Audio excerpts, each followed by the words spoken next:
Dito ay sa loob ng area Yan. niya. So, ito yung, yan yung barangay road. Ito, yan. Yan. Yan. So, likely, dito. Yan. So, likely dito, start ng lote. Pag ganon. Tapos ito, yan. Yan na yung pababa. Ang pwedeng gate dito. Yan dito. Yan, pag nalinis to. Dito. Kasi doon, pabulusok na, pababa na doon. Pababa na. So, dito tayo. Ito magandang gate.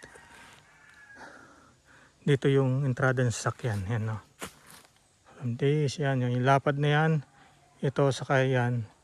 Yan yung barangay road. Tapos ito, ganun din. Masukal lang. Ano siya? Yung gilid na to, meron ng sign na bulldozer na siya. Tinubuan lang talaga ng damo, saka yan. So, kasya, tricycle, saka ang isang sasakyan sa lubungan.